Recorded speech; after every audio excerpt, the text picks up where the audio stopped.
मृत्यु जीवन का एक सत्य है जिसे कोई मिटा नहीं सकता है।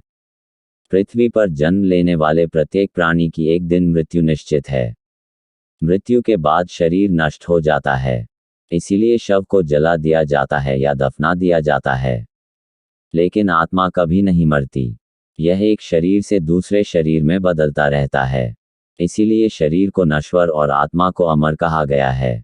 भगवान कृष्ण गीता में कहते हैं कि आत्मा को न शस्त्र काट सकते हैं, न जल नष्ट कर सकता है, न आग जला सकती है और न वायु सुखा सकती है। आत्मा अपने कर्मों के फल के अनुसार एक शरीर से दूसरे शरीर में बदलती रहती है। लेकिन क्या आप जानते हैं कि किसी के मरने के करीब 1 घंटे तक उसकी आत्मा में कई अजीब चीजें होती रहती हैं। इन चीजों के कारण आत्मा परेशान हो जाती है और अशांति के कारण बेहोश हो जाती है। गरुड़ पुराण में कुछ ऐसी बातों का जिक्र किया गया है। गरुड़ पुराण में भगवान विष्णु ने जीवन और मृत्यु के बारे में कई अनोखी और विशेष जानकारियां दी है। मृत्यु के 1 घंटे बाद तक आत्मा का क्या होता है, इसका वर्णन गरुड़ पुराण में विस्तार से किया गया है। अचेतना। मृत्यु के बाद जब आत्मा शरीर छोड़ती है तो वह कुछ समय के लिए अचेतन अवस्था में रहती है।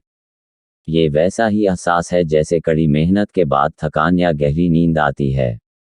लेकिन कुछ देर बाद उन्हें होश आ जाता है।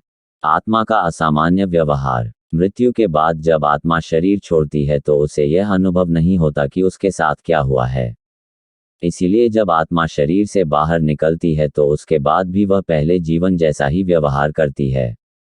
बेचैनी और डर। बेचैन आत्मा अपने रिश्तेदारों को बुलाती है और उन्हें कुछ बताने लगती है, लेकिन कोई भी इसे देख या सुन नहीं पाता है। केवल मृत्यु ही ध्वनि बनकर रह जाती है। ऐसे में आत्मा डरती है। ऐसा इसलिए होता है क्योंकि व्यक्ति केवल भौतिक चीजों को ही देख और महसूस कर सकता है।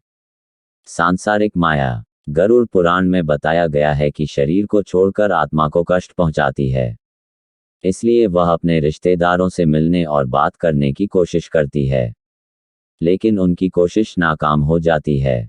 आत्मा भी सांसारिक माया के जाल में फंस जाती है और शरीर छोड़ने का शोक मनाती है। शरीर में प्रवेश करने का प्रयास। जिस शरीर में आत्मा कई वर्षों तक रहती है, मृत्यु के बाद उसी शरीर में पुनः प्रवेश करने का प्रयास करती है। लेकिन यमराज के दूत उन्हें शरीर में प्रवेश करने से रोकते हैं। हालांकि शुरुआत में आत्मा के लिए यह मुश्किल होता है, लेकिन धीरे धीरे वह स्वीकार कर लेती है कि आत्मा के शरीर से अलग होने का समय आ गया है। मृत शरीर से डैख और कर्मों की याद। दूर होने के कुछ समय बाद आत्मा को अपने कर्म याद आते हैं। इस समय उनके बुरे कर्मों को विशेष रूप से याद रखें। वे परिवार के सदस्यों और करीबी रिश्तेदारों को रोते हुए देखते हैं और याद करते हैं कि उन्होंने किसके साथ क्या किया। इसके बाद आत्मा यमलोक के मार्ग की ओर चल पड़ती है। कर्म के अनुसार नया जन्म। गरुड़ पुराण के अनुसार यमलोक के मार्ग पर पहुंचने के बाद आत्मा को उसके कर्म के अनुसार नया जन्म मिलता है। कुछ आत्माओं को तुरंत नया जन्म मिल जाता है, लेकिन कुछ आत्माओं को इंतजार करना पड़ता है।